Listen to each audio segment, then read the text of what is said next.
Hello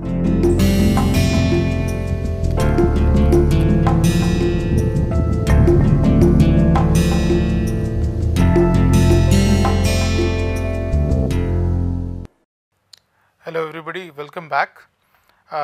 In last lecture we discussed about the mineral, what is mineral and how they are formed, and we also talked about the different definition of minerals, and then the crystal forms, what are the crystal phases and all that, and then how the cooling of magma affects and then they helps in formation of different crystals and the minerals.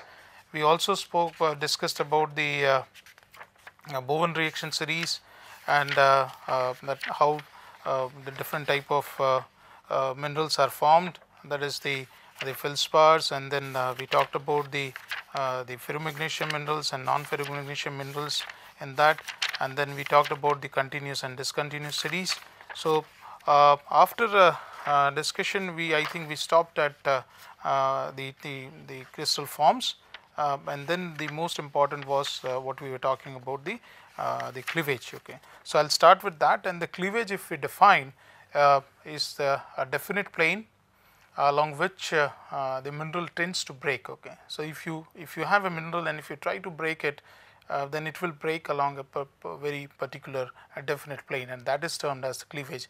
And all minerals will have different crystal forms, and that crystal forms we talked about on that day, that depends on the atomic structure, internal atomic structure, and they are usually different in form, like either the cleavage we term that as in perfect cleavage will break, the mineral will break in a very perfect and either along the perfect plane, or it is we call that imperfect, good, distinct, indistinct and poor cleavage also. Okay, so we'll just see the different type of cleavages.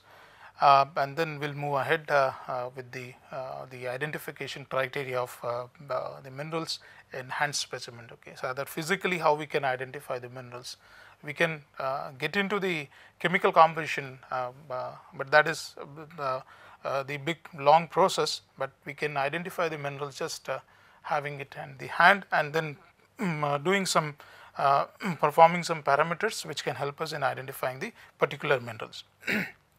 Now, cleavage is said to be basal when it occurs perpendicular to the major axis. Okay, this we have talked about the different axis of crystallographic axis in different crystal forms that we were talking about. For example, cubic or we can say isometric system or hexagonal system. So that is an example. So this is just to talk that the basal cleavage is termed as when it occurs perpendicular to the major axis of the mineral. Okay, and the prismatic when it occurs parallel to the major axis, and then we are having multiple cleavages. Okay, and then we have cubic, like example is halite here. For the multiple cleavage we have, the example is fluorite.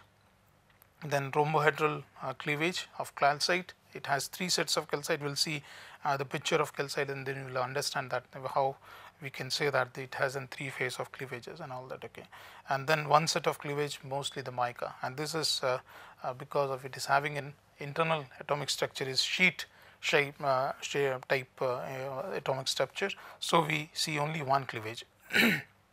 Then 2 sets of cleavage, mainly in feldspar, pyroxene and amphiboles, and then we are having 3 sets of cleavage in calcite, and then we are having 4 sets of cleavage in fluorite. Okay, so this is the calcite is here. Okay, you are having 3 sets of cleavage and 4 sets are seen in the fluorite part. Okay, so this is one again an example which has been given. So we have 3 phase, like this is 1, this is 2 and this is 3. So this we are having 3 phase of cleavages which you can see here in cubic system mostly, and example is halite we are having. Okay, and then this we are having octahedral. We have 4 phase of 4 cleavages, 8 phases. Example is fluorite. Then we have dodecahedral. We are having 6 cleavages. So if you take here 1, 2, 3, 4, 5 and 6. Okay, so you are having 6 phases. So if you break this type of mineral, then you will have you can break the mineral in along the 6 phases. Okay. So we have 12 phases here.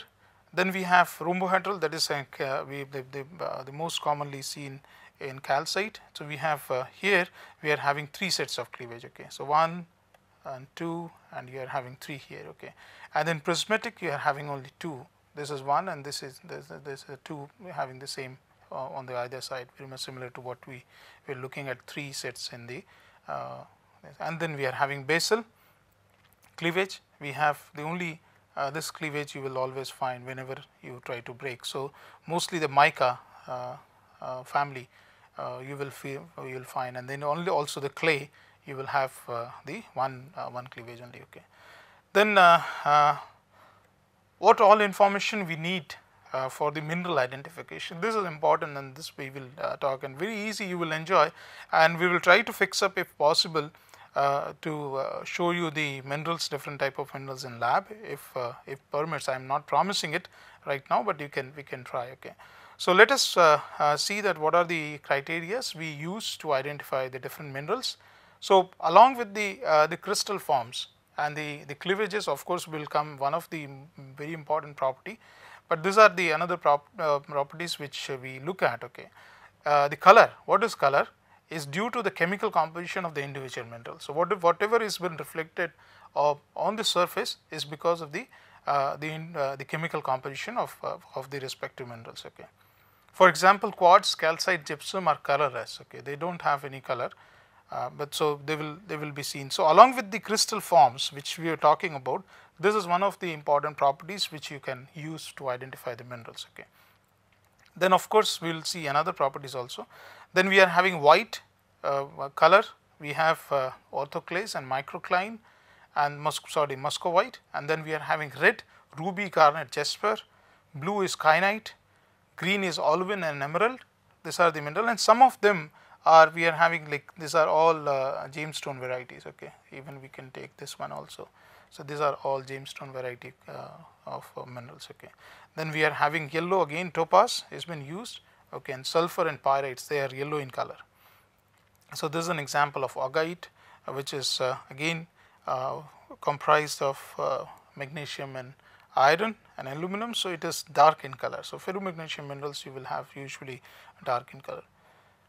Then we are having another property which is streak, and this is very tricky part, because this is in terms, if you take what is streak is a color of the powder of mineral powder. Okay. When a mineral is rubbed on a glaze tile, okay, or the porcelain tiles, if you rub the mineral, it will give you a particular color. Okay. And it is not necessary that the color what you see of the mineral will be the same color you will see as a streak. Okay. It may have different. For example, garnet is red, but the streak is colorless. Okay. So you cannot say that. Okay, fine. But these are the characteristic features of the individual minerals which you can remember, and of course the practice will bring you and make you perfect. So if you remember this, you can easily make out that garnet is colorless. It will give the streak is colorless actually. Okay. And then epidotite is green in color, but it is again the streak is colorless. Okay. So you don't see any streak of epidotite. Okay. And then that is epidote. Okay. And then augite is dark green in color, dark green to black, but the streak is grayish gray. Okay. And then hematite is again the iron rich. You can have black or reddish brown. It gives red color streak. Okay. And olivine is green in color, but it will give colorless streak or white. So this is one property, that is color.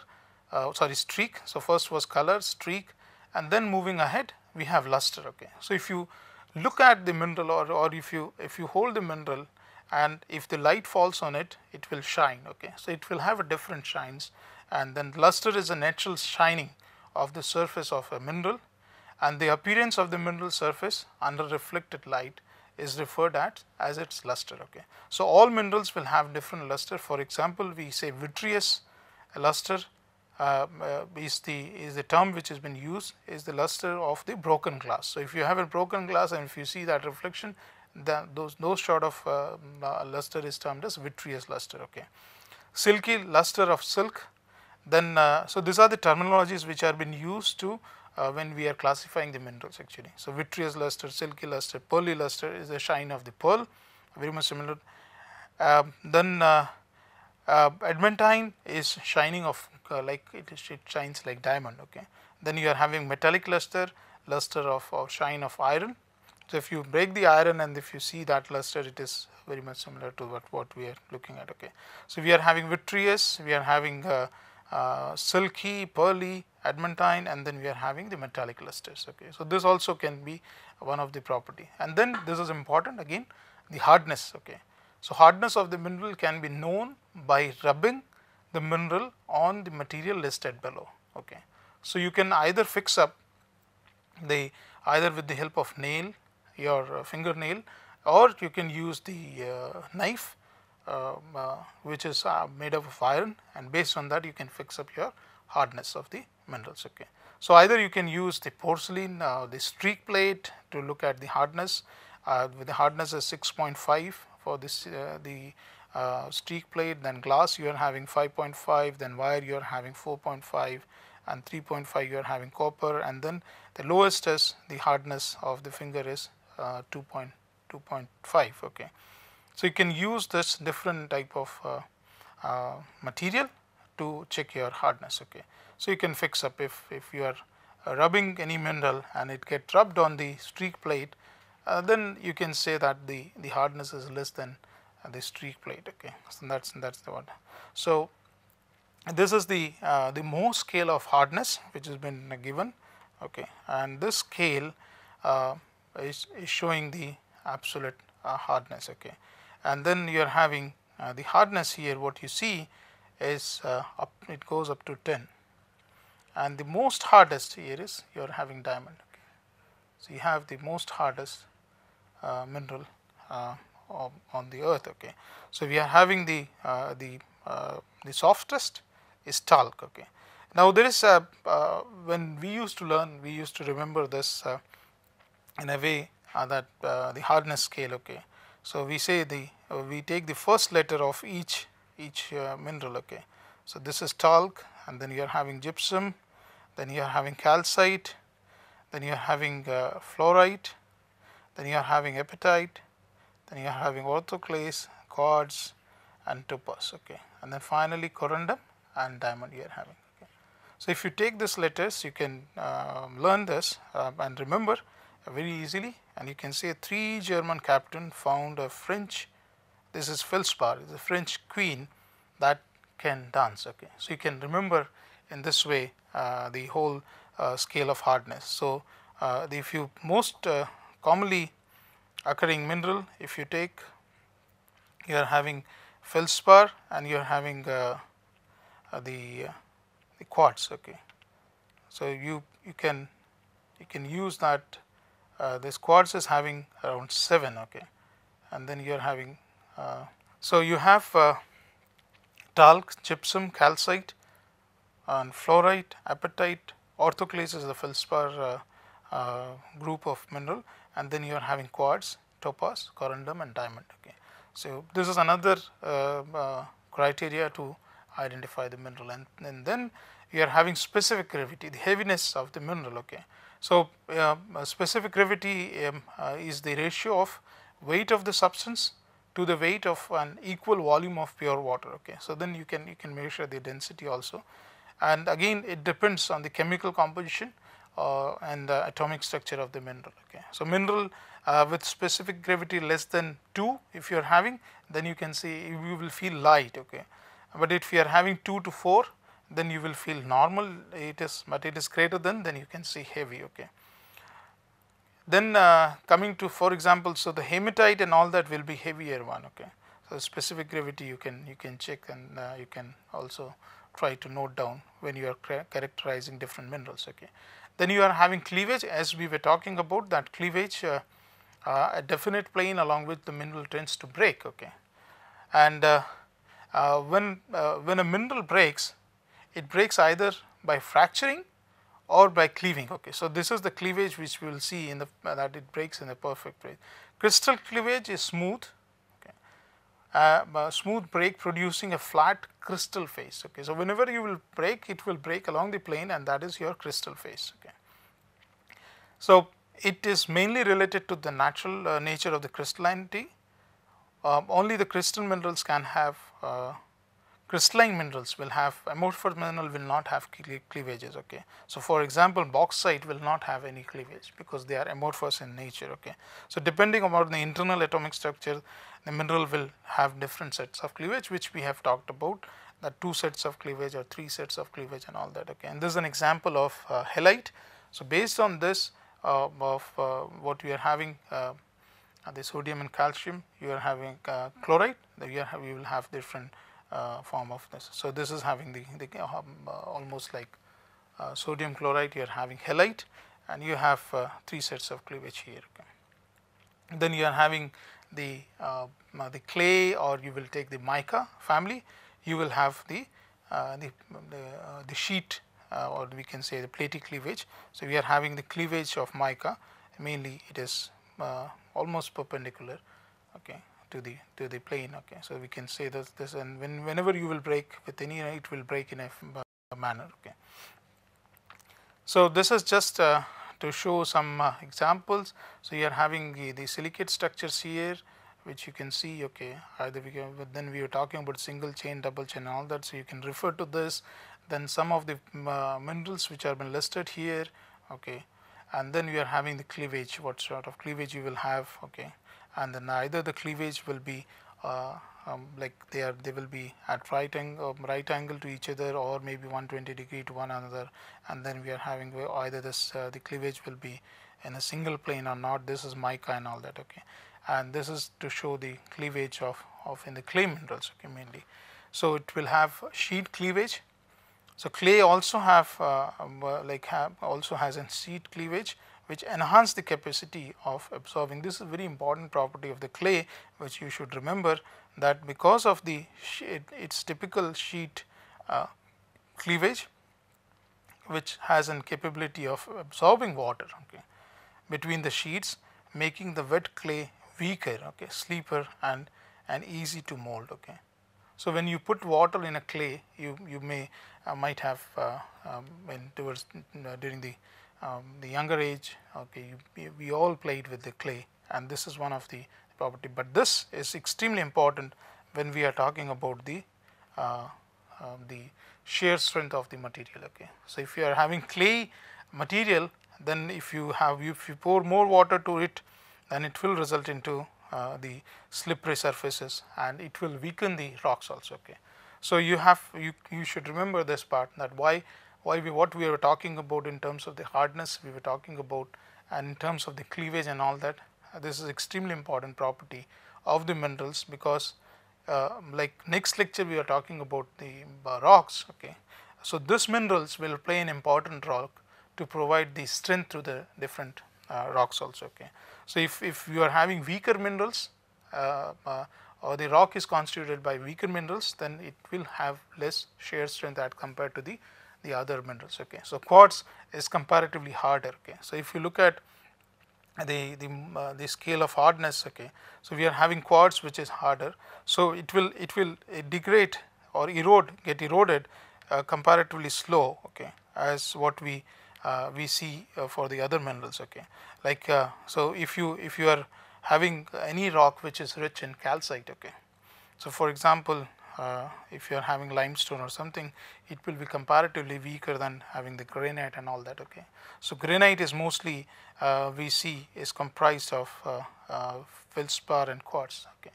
So, and of course, some minerals are also there in subordinate minerals, which are like biotite and all that.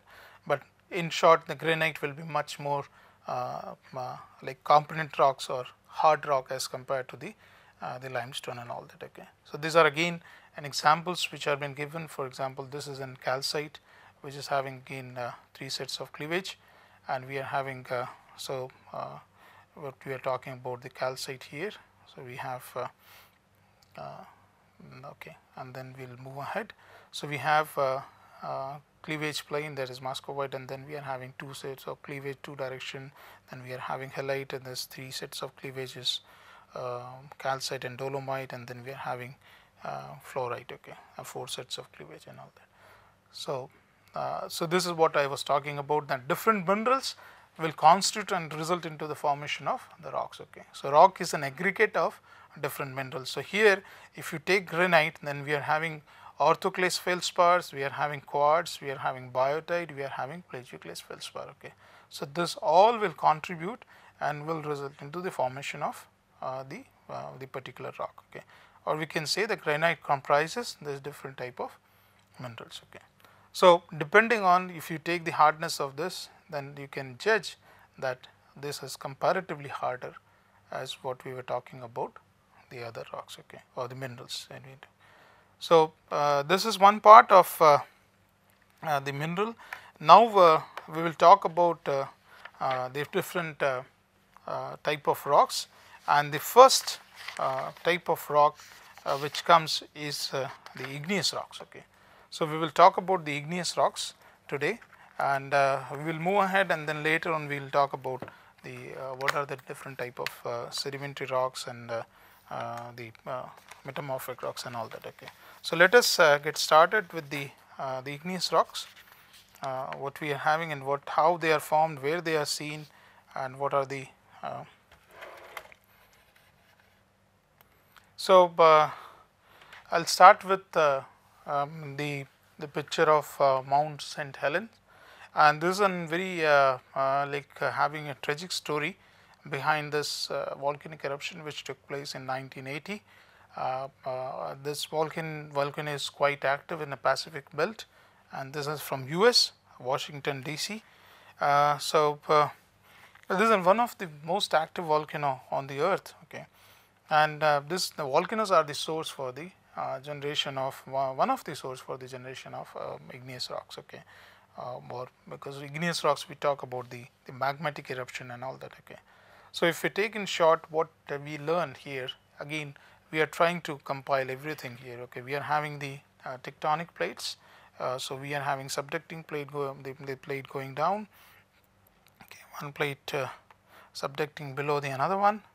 So this is the subducting plate or oceanic plate, and then we are having the either we see this may be the oceanic or maybe the continental, but in this case we see this is an oceanic plate, this is a continental, but this is an oceanic one here, and then melting is resulting into the eruption. So either this intrusion of magma is not coming right up to the surface, so what we call the intrusive rocks which are formed by the intrusion of magma, and then another one which are coming right up to the surface, then we say these are the extrusive rocks. Okay, so igneous rocks, again the source is the melting of rocks deep into the earth's surface, and then coming right up to the through the volcanic eruptions. So we can classify this either it is extrusive rocks or the intrusive rocks. This will talk about that. Okay, now one very important part which you should remember, the intrusive rocks. Okay, intrusive rocks are mostly the coarser ones. Okay, the intrusive rocks are coarser ones, whereas the extrusive rocks are fine grained. Okay, this you should remember. We'll talk later also about this part, but this is the important part. Okay, that intrusives are coarser and the extrusives are finer in nature. Okay. So moving ahead, again we'll talk about the Mount St Helens. Okay, so this is the topographic model which has been kept in US close to the Mount St Helens, and this is an observatory which has been set up, and this observatory was been set up after the name of a geologist who was been killed during this eruption. Okay, so this is the observatory is named after him, Johnston Ridge Observatory, and he was sitting on this ridge when this eruption took place. Okay, so he kept on watching that how the eruption was like the the cone was behaving, and then he was recording each and every movement of that. Okay, and then he never expected that the lava flow or the slurry which will come so high, and even it will affect the ridge on which he was sitting. Okay. So this is the observatory which has been termed after his name. So this picture is right from the observatory. So this we can look down into the towards the St Mount Helens hill, and the conical form. Okay.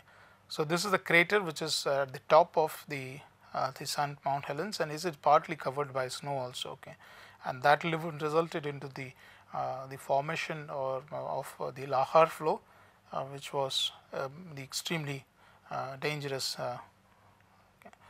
And what happened was, this is the story they have preserved. They have created a museum over there. They have preserved all the logs of the tree which were been affected during that flow, and they have this, and this people visit, the tourist goes there and then try to see that, understand the process, what happened during that eruption. Okay. So it remained quiet about a century. So this is before the story, before the eruption of 1980. It remained quiet about a century, and as magma moved up, okay, it resulted into bulging of the mountain. A dome formed. Okay. So dome shaped was formed at the top of the St Mount Helens. Okay, because of the intrusion which was coming up. Okay, and finally it erupted on May 18th, 1980. Okay, with a small magnitude earthquake. And this is also important because the seismologists, they keep on monitoring the earthquake cycles also close to the volcanic eruptions, or we can say the active volcanoes, where they believe that this area will have eruption in future. Okay, so they have the seismometers which are been installed and which keep on recording the earthquakes. Okay, even the small magnitude earthquakes, and if they find there is any change in the seismic pattern, okay, or the occurrence of the earthquake, frequency of the earthquake, if many earthquakes are occurring, then they will be able to at least predict that, okay, there is something happening in this. And in this case of the Mount St Helens, it was very peculiar because they were watching the formation of the domes over the time. Okay, so it was triggered with a very small magnitude of 5.5, 5.2, and then what happened was that hot rocks and the ash followed down with the temperature of around 600 degrees centigrade. Okay, and the speed of this flow was almost like 1000 kilometers per hour. So that was, and the more than 620 kilometers of the area or the forest was been completely leveled out. Okay, and the trees were swept off. So this shows the direction of the flow. So flow came from here, and then it jumped on this ridge again. Okay, so all trees got killed during that flow. Okay, so this is the direction. If you can see this one here, all trees are been, or the tree logs are been lined up in this direction. So this shows the direction of the flow actually. So they have preserved this to showcase that what happened during that period. Okay. So I'll stop here, and we'll continue in the next lecture from this place. Okay. Thank you so much.